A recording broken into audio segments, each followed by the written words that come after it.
Bonjour à tous et bienvenue dans cette correction du TP numéro 1. Alors, euh, alors je vous rappelle l'exercice. Donc, en fait, c'est une moyenne. Donc, on a un calcul de moyenne. Donc, par exemple, là, je saisis 3 notes. Allez. Et là, je saisis ma première note. Par exemple, 10, les 15. Et on va dire 12. Donc, il calcule la moyenne, il me trouve 12,3. Donc, on va voir la correction de ça. Alors, il y a plein de manières de le faire. Si vous ne l'avez pas fait comme moi, ce qui est très très probable, bah, c'est pas grave du moment que ça marche. Alors, il y a des moyens d'optimiser les codes, mais bon, pour les débutants, on va pas trop chercher à optimiser. Donc on va voir le code. Donc c'est parti. Alors déjà, je vais vous montrer une petite fonctionnalité de Visual Studio. C'est que les fonctions, on peut les comme ça clapser. Comme ça les cache en fait. Donc voilà, c'est pour mieux voir le code. Donc je vais un petit peu cacher la fonction calcul moyenne. Donc comme ça on peut s'intéresser à la submain. Alors déjà, avant la submain, on a une variable tableau qui s'appelle mesNotes. Donc voilà. Donc mesNotes, c'est un tableau qui contient des doubles. Alors des doubles, c'est quoi? C'est des nombres à virgule. Oui, parce que les notes, bah, vous pouvez avoir par exemple 10,5 par exemple. Donc voilà, donc on va s'attaquer à la submain. Donc l'ordinateur il rentre dans cette fonction en premier. Donc alors on a un petit console.write qui affiche moyenne scolaire. En fait c'est juste pour faire beau là, hein. C'est juste la première ligne, c'est juste accessoire, vous n'êtes pas obligé de le faire. Ensuite on a un console.write qui affiche euh, saisir le nombre de notes. Donc ça aussi c'est pour un peu plus faire professionnel, on va dire, pour pas attendre à une note comme ça bêtement. Donc là ça affiche juste la phrase saisir la note, le nombre de notes. Donc voilà, donc c'est cette ligne là. Et donc là on attend un chiffre de la part de l'utilisateur. Donc pour cela, on a créé une variable qui s'appelle nbNote de type integer euh, qui attend un nombre. Et le nombre, donc cette variable sera égale au fameux console.readline qui est égal en fait à ce qu'a saisi l'utilisateur. Par exemple, là je vais saisir par exemple 3. Et ben à ce moment-là, quand j'ai tapé 3 et que j'ai fait entrer, en fait, euh, à ce moment-là, bah, ma variable nbNote est égale à 3. Donc voilà. Donc dans mon programme, à ce moment, quand j'ai tapé 3, et ben nbNote était égal à 3. Voilà. Ensuite, on affiche un console.write. Alors là, euh, c'est un peu plus difficile.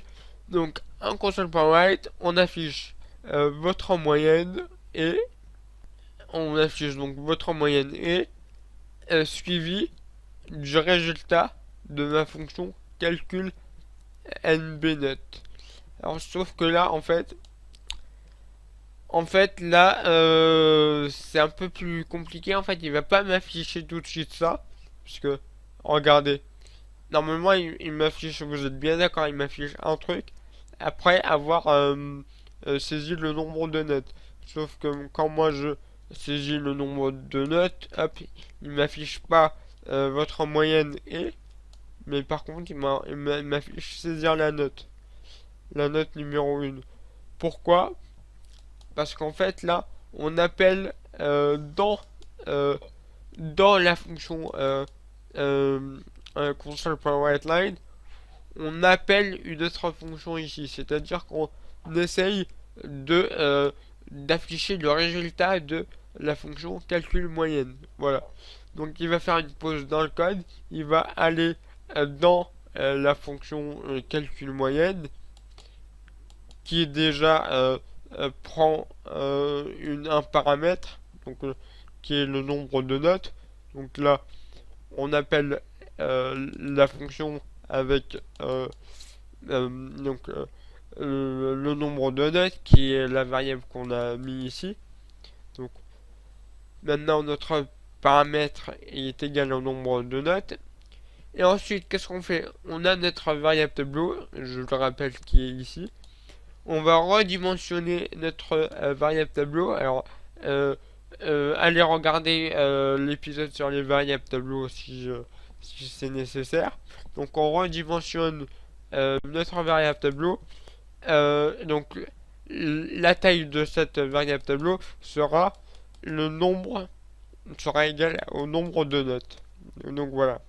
Donc s'il y a 3 notes, ben, ma variable tableau devra contenir 3 valeurs. Voilà. Donc ensuite, une fois qu'on a redimensionné correctement notre variable tableau, on a une boucle juste ici. On a une boucle. Alors à quoi sert cette boucle? Mais en fait, elle sert à rentrer les notes dans la variable tableau. Donc là, on a une boucle qui va de 1 jusqu'au nombre de notes, c'est-à-dire que si le nombre de notes est égal à 5, et ben, la boucle ici se répétera 5 fois. Voilà. Donc, qu'est-ce que dit cette boucle? Bah, on affiche le texte saisir la note numéro i. Alors, numéro i, pourquoi? Parce que, en fait, à chaque tour de boucle, je vous rappelle que i s'incrémente. Donc, la première fois qu'on va entrer dans la boucle, bah, i vaudra 1. Donc, on va saisir la note numéro 1. Et quand on va repasser dans la boucle, bah, on va demander la note numéro 2. Voilà.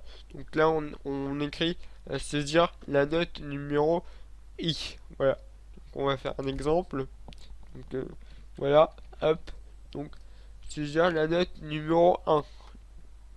Par exemple. Donc voilà. Donc là, il est passé. Enfin, là, il est dans la boucle. Donc là, il est passé la première fois. Il est passé une fois dans la boucle. Donc là, il est à ce stade-là. Non, il est plutôt à ce stade-là. Donc là, il attend un nombre. Donc la note numéro 1.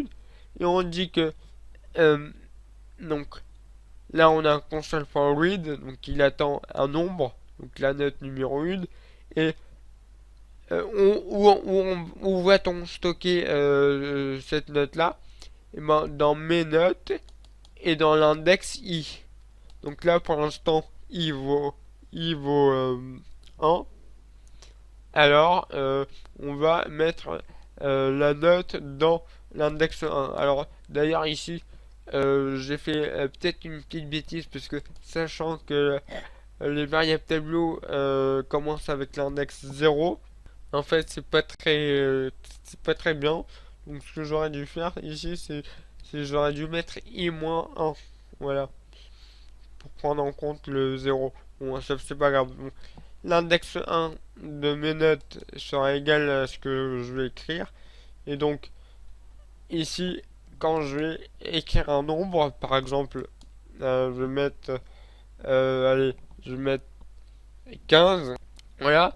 Et quand je vais appuyer sur entrée, bah, l'index i de mes notes sera égal à ce que j'ai écrit, c'est-à-dire 15. Voilà. Et donc là, à ce moment-là, la boucle n'est pas finie, donc il va retourner ici. Hop. Donc là, à ce moment-là, i est incrémenté de 1. Donc là, il n'est plus égal à 1, mais à 2. Donc i vaut 2. Et donc, on fait un console.write. On écrit saisir la note numéro et la valeur de i. Donc là, 2. Donc ça fait saisir la note numéro 2. Voilà. Et donc là, on attend un chiffre. Donc on a un console.readLine. Donc on attend un chiffre. Alors dans ce cas-là, ça peut être un chiffre, hein, mais on peut très bien mettre du texte. Sauf que là, on va pas le faire parce que sinon, ça va générer un bug. Donc on va mettre que des chiffres. Mais sinon, vous pouvez mettre du texte aussi. Hein. Donc là, on attend un chiffre qui va aller dans mes notes, dans la variable tableau mes notes, index i. Et comme i vaut 2, et bon, ce que je vais écrire là, donc, par exemple, on va écrire 10, et ben 10 est égal à, enfin, mes notes index 2 est égal à 10, puisque j'écris 10. Donc là, la boucle elle est finie, puisque euh, 2, euh, 2 est égal à un nombre de notes, donc on n'entre plus dans la boucle. Ensuite, donc, on a une déclaration de variable qui s'appelle dim note additionnée. Alors, j'ai fait une faute de français, mais volontaire, parce qu'en fait, là, je ne peux pas écrire le et avec un accent grave, donc j'ai fait ER. Bon, donc voilà, vous comprenez que c'est les notes additionnées, donc qui est en fait une integer et qui a pour valeur 0 au départ. Voilà. Donc ensuite, on a une boucle for each, donc qui a une variable locale qui parcourt mes notes. Donc mes notes, je vous rappelle que dedans il y a les notes, c'est logique. Et cette boucle, elle fait quoi? Elle additionne, elle ajoute n à note addition. C'est-à-dire que en fait, elle va additionner tous les nombres de ma variable tableau mes notes. Donc voilà. Donc voilà, à chaque fois que, ça veut dire en gros, là ce que j'ai écrit dans l'exemple là, j'ai écrit 15 et 10. C'est-à-dire à la fin de cette boucle, et ben note additionnée sera égale à euh, euh, 15 plus 10. Donc ça fait 35. Voilà. Donc voilà, donc à ce moment-là, note additionnée est égal à 35 une fois qu'on a fini de parcourir mes notes. Et on a un petit return ici. Hop. On retourne quoi? Et ben on retourne note additionnée divisé par nombre de notes. Donc voilà. Puisque pour calculer une moyenne, faut additionner les notes entre eux et il faut diviser ce résultat par le nombre de notes. Donc voilà. Donc on retourne ce résultat là. Voilà pour la fonction calcul moyenne. Donc une fois qu'il a fini d'exécuter cette fonction, et ben on retourne ici. Donc là, euh, donc ce texte se retourne en nombre, donc c'est-à-dire ici 12,5. Donc voilà. Donc on affiche un console.write, on affiche votre moyenne et 12,5. Donc comme ici. Voilà. Donc voilà pour cette correction. Alors je sais qu'il y a ici vous connaissez déjà le console.read ici. En fait ça permet en fait quand dans la submain quand vous écrivez ici le console.read pour que la fenêtre ne se ferme pas, et ben en fait il attend quelque chose, de la part de l'utilisateur. C'est pour ça que euh, euh, alors je vais effacer ça. C'est pour ça que quand ici donc je démarre, la fenêtre s'affiche, elle reste affichée. Et si par exemple je lui donne un nombre, et ben elle se ferme. Donc, voilà, c'est pour ça. Donc voilà. Donc ne pas, enfin, voilà pourquoi on met un console.read pour ne pas fermer la fenêtre. Donc voilà pour ce petit code là, donc ce petit programme plutôt, donc 38 lignes, hein, pas plus, pour faire un programme de calcul. Alors on peut l'améliorer, vous pouvez essayer de l'améliorer, d'ailleurs je vous le donne comme exercice. Qu'est-ce qui se passe si, par exemple ici, au lieu de mettre le nombre de notes, par exemple, je sais pas, zombie, voilà, j'écris zombie, et voilà, ça va bugger, voilà, il a craché, et il s'est fermé automatiquement, parce que là, en fait, il y a une erreur, on dit système américain, la conversion de la chaîne zombie en type integer n'est pas valide. Donc voilà. Donc on peut pas mettre de texte dans un nombre. Voilà, puisque ma variable nbNote est un nombre. Donc voilà, si vous essayez de mettre du texte dedans, eh ben, votre ordinateur n'est pas content. Voilà. Donc, vous pouvez essayer d'améliorer ça pour faire en sorte que l'utilisateur ne puisse mettre que des nombres, donc avec des conditions, vérifier que ce qu'il a saisi est un nombre. Donc voilà, vous pouvez améliorer ça. Alors pour ça, vous pouvez vous aider d'internet, hein. Moi, je vous fais des tutos, mais après, si vous voulez aller plus loin, faut un peu apprendre par vous-même en allant sur Google, hein. C'est comme ça qu'on s'améliore aussi. Donc voilà. Donc bah, j'ai fini pour cette correction. Donc merci d'avoir regardé cette correction. Donc j'espère que vous avez réussi, hein. Même si ce n'est pas exactement comme moi, hein. L'important c'est que ça marche. Mais il y a plusieurs manières de le faire. Donc voilà. Donc merci à vous. Je vous dis à la prochaine. Allez, ciao.